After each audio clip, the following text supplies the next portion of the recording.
प्रेम से बोलिए शंकर भगवान की जय। गौरा माता की जय। कार्तिक गणेश की जय। तो देखिए गुरु बहना, आप लोग के बीच बहुत सुंदर एगो गौ माता के कथा सुनाओ तनी, तो आप सब हमरे कथा के सुनी। देखी गौ माता जौन वाली गौ माता, उनके पे कैसे महादेव जी प्रसन्न भइल बानी, तो आप सब हमरे कथा के शुरू से लास्ट तक सुनम, तबे जानम कि वो पे कैसे गौ माता पे कैसे महादेव जी प्रसन्न भइल बानी। तो आप सब हमरे कथा के सुनी। देखी गुरु बहना, एक गांव बाटे, वो गांव में एगो बूढ़ी माता वाली। देखी बूढ़ी माता जौन वाली आज जब जन्म लेहले वाली, तो उनकर माई मर गईल वाली। जब जन्म लेहली तो उनकर माई मर गईली, आ उनकर बाप ते अब कहल जला पेट में जब पड़ल रहली, तबे उनकर बाप मर गई ने। देखी जब बाप महतारी उनकर मर गईल बाने, तो देखी कैसो उनकर भाई तो रहने तू अपने बहन के केहू से दूध मंगा के, केहू के छाती धरा के कैसो अपने बहन के जिया लेहने। देखी ऐसे दीदी भाई तो सियान लोग हो गई, और संगे जब बहन छोट रही तो बहन भी सियान हो गईली। देखी जब भाई लोग के शादी हो गईल बा, तो देखी दीदी जब भाई के कहल जाला केहू के शादी होला, तो मेहरारू के बहुत लोग अपने मेहरारू के माया में आके सबके भुला जाला। देखी वैसे बा लोगन के जब शादी भइल बाटे, अपने मेहरारू के माया में आके अपने बहन के भुला गईल बाटे लोग। देखी भौजाई वाली आ भाई बाने, तब देखी उनके कैसे कैसे लोग ताना मारे लगल बा लोग। जब ताना मारता लोग, देखी बेचारी जात रहली कभी काल महादेव जी के मंदिर में महादेव जी के पूजा करे। देखिए दीदी एक दिन सोचत आली कि देखा यहाँ तो बाटे तो भाई भौजाई लोग ताना मारत आटे, आ ससुरा में जाए तो कैसन से कैसन लोग मिली हैं कि तना हम जानत तनी। देखी ये सोच के कहत तली कि हम शादी ना करब, काहे से नैहर में भाई भौजाई ताना मारत ने, आ ससुरा में ना जानत तनी कि हमारे संगे के कैसन लोग भेटई हैं, हम ना जानत तनी। एक दिन दीदी देखी का भई कि हे सोच विचार के आ देखी का कैली, घर अपन छोड़ देली, घर छोड़ के आ चल गईली। देखी अब का भइल, गांव के लोग सब कहे लगल कि देखा इनकर जन बहन रहली, अपने बहन के इतना सासत लोग करत रहलो, दुख लोग करत रहलो कि इनकर बहन घर से पता न कहाँ भागी गईली, कहीं मर गईली कि केहू के संगे चल गईली। लेकिन देखी जब घर छोड़ के गईल बाली, तो जंगल के किनारे एगो भोला जी के मंदिर बा। देखी जंगल के किनारे एगो महादेव जी के मंदिर बा, और जब महादेव जी के मंदिर देखले वाली तो ही जा के रुक गईल बाली। अब देखी वही जा के रुकी गईली गुरु बहिना, काहे से गाँव में रहली तो कभी कभी भगवान के भक्ति करत रहली, भगवान के पूजा करत रहली। तो उनके मन में दिल में भोला जी एकदम बस गईल बानी। को सोचत अली है कि हमरे संगे केहू ना बाटे, लेकिन हम अकेला ना बानी, हमरे संगे ते महादेव जी बानी। अब जाके वही भोला जी के मंदिर के लगे आ जाके अपन सोचतावे लगली, आराम करे लगली। देखी अब कहली कि देखो यहाँ तो केहू ना बा, आ यहाँ कितना तनी खंझाटी भोला जी के लगे जामल बाटे, आ यही जा तल चल तनी सफाई उफाई क के अपन इनकर पूजा उजा यही जा करम, अकेला यही जा रहम, हमारे संगे ते महादेव जी बानी। देखी अब का भइल गुरु बहिना, वही जा रह गईली। पहले का गईली, भोला जी के जितना आगे पीछे खर हो रहल सब साफ कैली, आ साफ करके आ वही के बगल में अपन एगो मड़ई डालली, आ वही मड़ई में अपन रहे लगली। देखी का भइल, जब वही मड़ई में रहे लगली, आ भोला जी के मंदिर देखी धीरे धीरे साफ करके आ खूब चमका देहली। देखी पहले ना केहू जानत रहल कि हाँ महादेव जी के मंदिर बा, जानत रहने लोग केहू केहू, लेकिन वहाँ खंजाट देख के आ केहू जात ना रहल। देखी ऐसे दो चार जानी लोग देखले बालो, तो देखा ता लोग तो लड़की से पूछा ता लोग कि कहे तू एजा बाटू, कहली काहे बताई, हमके कहीं मंदिर ला मिलत रह कुछ ना, तब यही जा हम अपन घर छोड़ के त्याग के आयल बानी, तो इन्हीं के दिल में इन्हीं के चरण में हम बस गए बानी, हम इनके सफाई उफाई को के आ यही जा हम बानी। देखी अब लोग उनके संगे संगे का करें, रात के वही मड़ई में रहे, आ दिन भर वो मंदिर पे रहे, अपन मंदिर पे पूजा पाठ करत रहली। देखी ऐसे करत करत उनका कहल जाला कि आधा उम्र बीत गई। जब ये आधा उम्र बीत गईल बा, तो एक दिन देखी गुरु बहिना का भइल, एगो किसान रहने, तू किसान गाय के रखले रहने, वो किसान गाय के रखले रहने, तू गाय जो एगो रहली उमें से गाय देखी उमें बाछी बाछा के कुछ के उ जन्म ना देतली। जब जन्म ना दे वाली तो देखी गुरु बहिना जैसे औरत में होला कि बाल बच्चा के लोग जन्म ना देला केहू के, तो देखी उनके बाझिन कहल जाला, वैसे उ गाय के संगे भइल बाटे। देखी एको बाल बच्चा के केहू के बाछी या बाछा के जन्म ना देले वाली, तो किसान परेशान हो गइल बाने। आ जब परेशान हो गई ने, तो एक दिन का कहने अपने मन में विचार कर लेने कि इनके रखले से हमके कोनो फायदा ना बा, इनके ले जातनी वही जंगल के में छोड़ आवतनी। देखी का कहले, किसान ले गए ने वहरे छोड़ी देने, और गाय जौन बाटी तो चरत चरत तो जंगल के किनारे जहाँ भोला जी के मंदिर रहल, आ जहाँ वो लड़की कुटिया पंछौले रहली, वही जा वही के किनारे वो गाय आ गई वाली।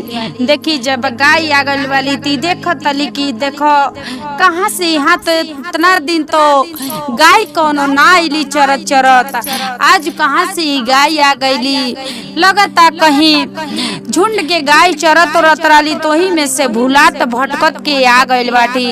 देखी जब वो गाय देखले वाली कि हमार तो एगो औरत के वाली, यहाँ तो एगो औरत वाली, आ वही जे चलतनी। जब गाय अली तो देखी महादेव जी के लीला कितना बा, केहू ना जानेला गुरु बहिना कि महादेव जी कब केकरे पे प्रसन्न हो जाई है, केहू ना जाना ताटे। का भइल कि अब गाय के देख के और पूछे लगली कि कहाँ से तू यहाँ आ गइलू। कहली अरे कैसे का बताई, हमरो आधा उम्र खत्म हो गइल बाटे, ऐसन बा आज लेने हम एगो बाछी के ने बाछा के केहू के जन्म ना देले बाने, तो जे हमके रखले रहल तू परेशान हो गई, तू हमके ले जाके यही जा छोड़ छोड़ देने, तो हम रोतनी यही में चरतनी आ यही में रहतनी। कहली कि देखो हम के ऐसे बाटे कि हम जब जन्म लेहनी तो हमार बाप महतारी ना रहने, आ जब भाई के शादी भई तो मेहरारू अली तो उनके मोह माया में पड़ के हमके लोग भुला गए। लोग कहल जाला कि अन्य प्रकार के लोग ताना मारे लगल, अरे ऐसे ना रहतू तो अपने माई बाप के तू खा ना गल तू, अरे अपने माई बाप के खा लेलू तारे बालू तो कुछ दिन में हमनों के खा लेबू, अरे के तो घर में रहल बहुत बेकार बाटे। देखी अब गाय आउ आधा उम्र हो गईल बाटे उन्हों के, आधा उम्र गाय के। आ दोनों जनी अपन बातचीत लोग करत लोग। अब कहली बूढ़ी माता जौन कहतली, अब देखो सुना गाय से कहतली, सुना हाँ तू कहीं नहीं जा, हम ते यही जा बटले बाटी। आ चला दोनों जानी हम यही भगवान के महादेव जी के भोला जी के हमन के दोनों जानी पूजा कर जा। आ इन्हीं के चरण में हमन के जौन दुख आ सुख होला तिन्हीं के चरण में हमन के सुनावल जाई। देखी अब बूढ़ी माता के संगे संगे आ गौ माता भी लगली उनके संगे संगे। आ वो गौ माता लगली भोला जी के पूजा करे, जवन से आवे वैसे पूजा वो करे, गौ माता भी करे। आई बूढ़ी माता भी उनकर भोला जी के पूजा करे। ऐसे करत करत एक दिन का भइल कि बूढ़ी माता के अब उम्र खत्म हो गईल बा। अब बूढ़ी माता के उम्र खत्म हो गईल बा।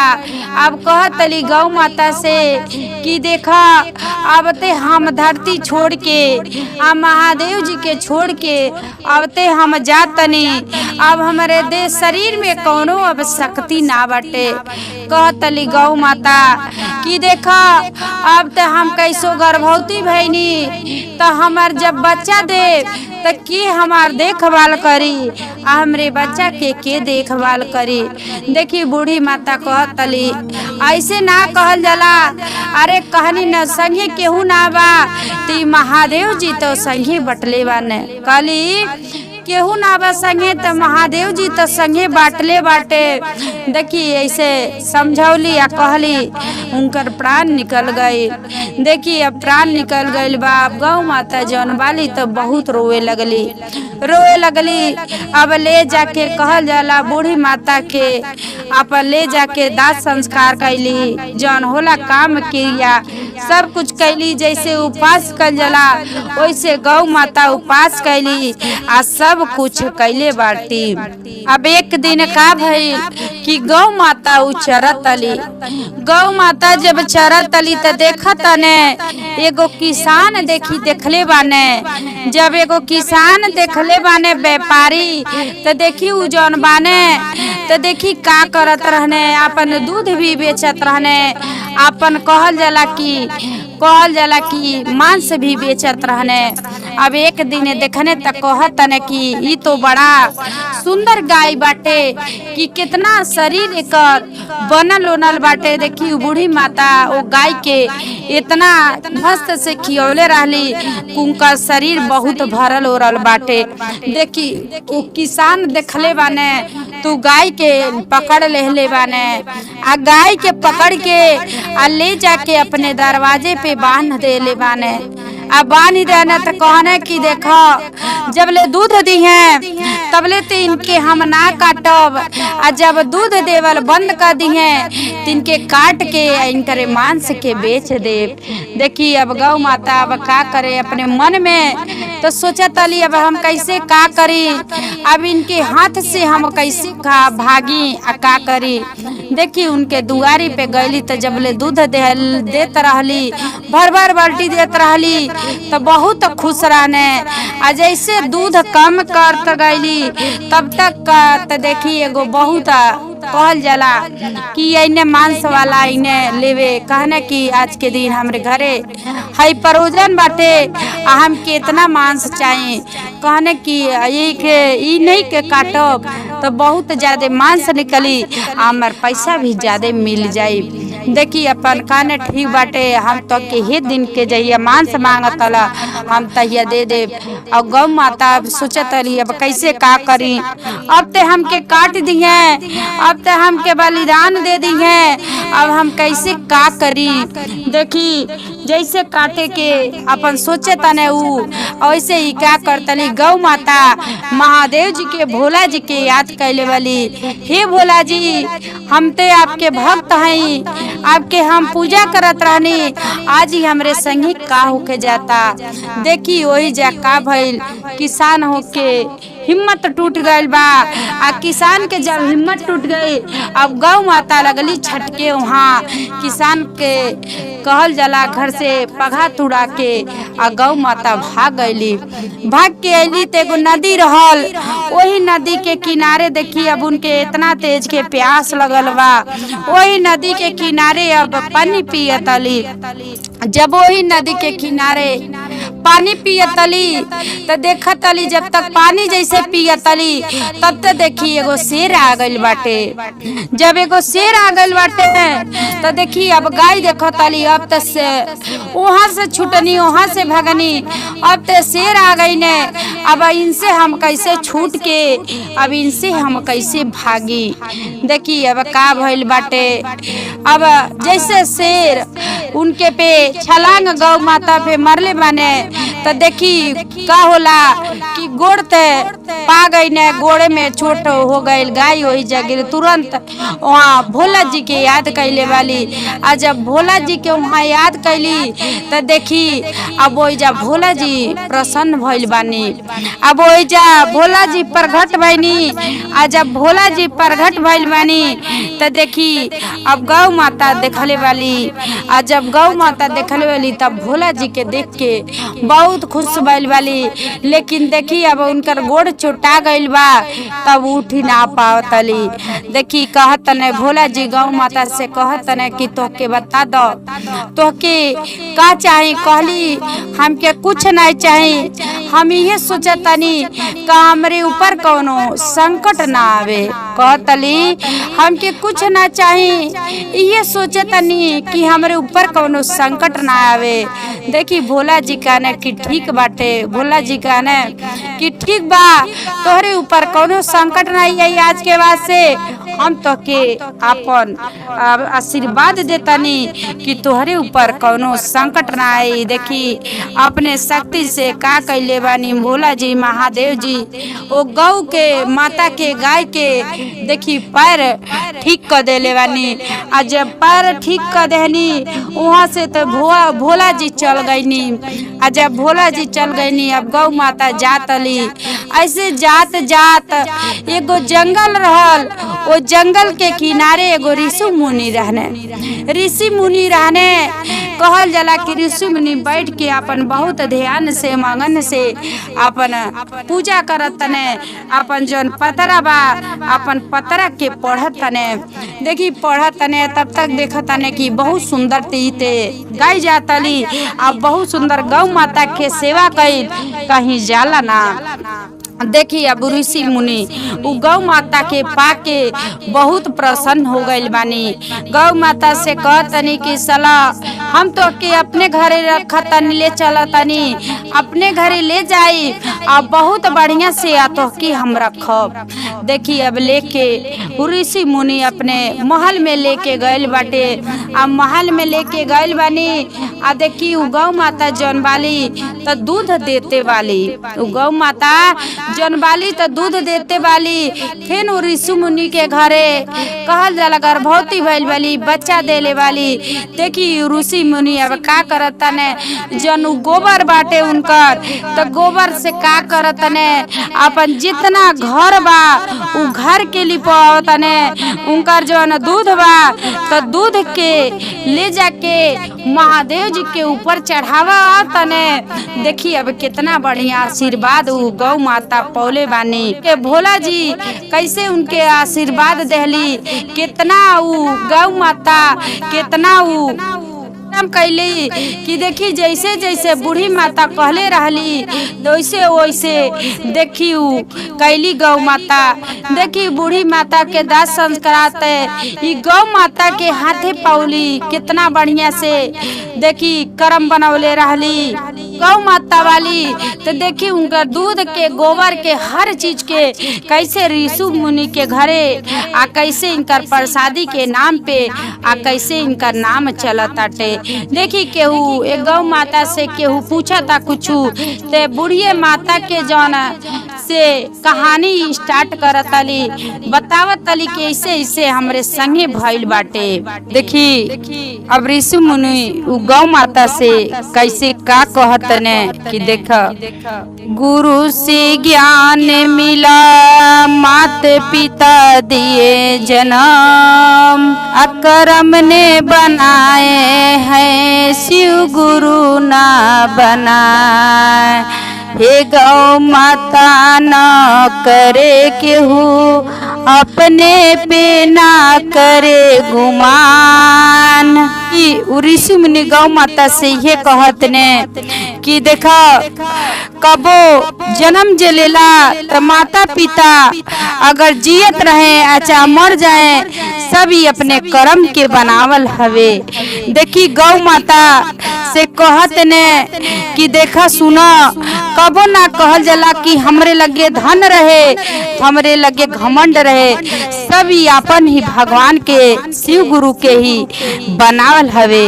तो देखी गुरु बहिना अगर हमार कथा अच्छा लगल होई तो कमेंट बॉक्स में हर हर महादेव लिखब।